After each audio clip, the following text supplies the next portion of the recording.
और तीर हर बार की तरह इस बार भी राजा विक्रमादित्य ने बेताल को अपने कंधे पर लादा और आगे बढ़ने लगे। सफर लंबा था, इसलिए बेताल ने राजा को फिर से एक नई कहानी सुनाई। बेताल कहता है, ये कहानी है विधवा भागवती और उसकी बेटी धनवंती की। भागवती के विधवा होने के बाद उसके पति के रिश्तेदार उसका सारा धन लेकर भागवती और उसकी बेटी को घर से निकाल देते हैं। इसके बाद दोनों माँ बेटी दूसरे नगर के लिए निकल पड़ती हैं। रास्ते में दोनों एक जगह आराम करने के लिए रुकती है तो वहां एक सिपाही एक चोर को बांध कर रखे रहता है। चोर को प्यास लगी होती है, वो भागवती और उसकी बेटी धनवंती से पानी पिलाने के लिए विनती करता है। पानी पीने के बाद वो माँ बेटी से सारी बातें पूछता है कि उनके साथ क्या हुआ था। सारी बातें सुनने के बाद चोर धनवंती के साथ शादी करने की इच्छा रखता है। ये सुनकर भागवती को गुस्सा आता है और वो उस सिपाही को चोर की बात बताती है। सिपाही भी चोर पर गुस्सा जाहिर करते हुए कहता है कि कुछ दिनों में तुम्हें फांसी लगेगी और तुम शादी करने की बात करते हो। ये सुनकर चोर कहता है, बहुत पाप किए हैं मैंने, अब लगता है कोई तो हो जो मरने के बाद मुझे पानी दे सके। मेरा कोई बच्चा नहीं है, मैं चैन से मर भी नहीं सकता, भूत बनकर भटकूंगा मैं। ये सब सुनने के बाद सिपाही वहां चोर को बांधकर आराम करने चला गया। सिपाही के जाने के बाद चोर भागवती और उसकी बेटी धनवंती को अपने छिपाए धन के बारे में बताने लगा। उसने कहा, अगर आप अपनी बेटी धनवंती की शादी मेरे साथ कर देंगी तो मैं आपको अपने छिपाए धन के बारे में बता दूंगा। मेरे मरने के बाद आप दोनों उस धन के साथ अपनी पूरी जिंदगी आराम से बिता सकेंगी। उसकी बात सुनकर दोनों सोच में पड़ गईं। धनवंती की माँ भागवती ने चोर से पूछा, तुम ये क्यों करना चाहते हो? तो चोर ने कहा, शादी के बाद मेरा जो बच्चा होगा वो मेरे मरने के बाद पिंडदान करेगा, जिससे मुझे मुक्ति मिल जाएगी और मैं भूत नहीं बनूंगा।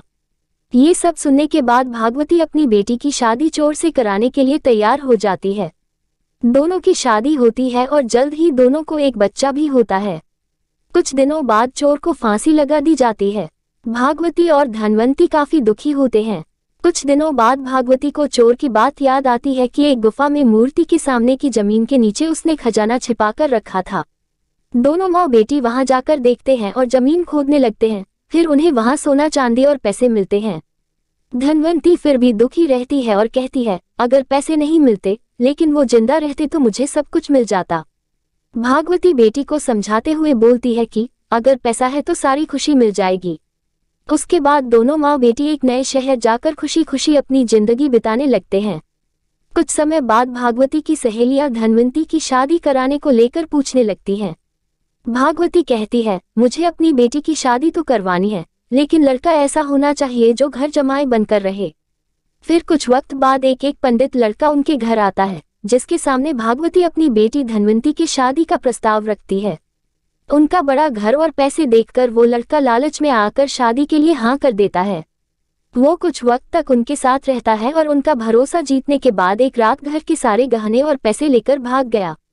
इस दुख में धनवंती की माँ भगवती की मौत हो गई और धनवंती गरीब और अकेली हो गई। उसके बाद वो उस शहर से अपने बच्चे के साथ दूसरे शहर निकल पड़ी। समय बीतता गया और धनवंती किसी तरह अपना गुजारा करने लगी। धीरे धीरे धनवंती का बच्चा भी बड़ा होने लगा। एक दिन दोनों माँ बेटे रास्ते में भटक रहे थे कि इतने में उन दोनों की नजर एक राजकुमार पर पड़ी, जिसके गले को एक अजगर ने जकड़ रखा था। धनवंती के बेटे ने उस अजगर को काफी मुश्किलों के बाद राजकुमार के गले से निकाला, लेकिन अफसोस तक राजकुमार की मौत हो गई थी। इसी बीच राजकुमार के पिता, जो कि उस राज्य के राजा थे, वो वहां पहुंच गए। बेटे की मौत से वो काफी दुखी हुए, लेकिन धनवंती के बेटे के साहस को देखते हुए राजा ने धनवंती के बेटे को गोद लेने का फैसला किया। धनवंती और उसका बेटा महाराज के यहाँ रहने लगे। धनवंती का बेटा देखते ही देखते राजमहल और राजा के सारे कार्यों को सीख गया और राजा के बेटे की जगह ले ली।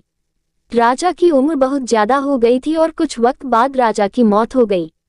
राजा ने मरने से पहले धनवंती के बेटे को सारा राजपाट सौंप उसे राजा बना दिया। उसके बाद धनवंती ने अपने बेटे से कहा कि पिता की मौत के बाद बेटे को पिता की आत्मा की शांति के लिए श्राद्ध और पिंडदान करना होता है। ये बात सुन उसका बेटा अपनी मां धनवंती के साथ पिंडदान करने निकल पड़ा। जब वो नदी के किनारे पहुंचा तो उसे 3 हाथ दिखाई दिए। इतनी कहानी सुनाने के बाद बेताल रुक गया और हर बार की तरह इस बार भी उसने राजा विक्रमादित्य से सवाल पूछा, बताओ राजन, उस लड़ने का पिता कौन है? धनवंती का बेटा किस हाथ में पिंड देगा?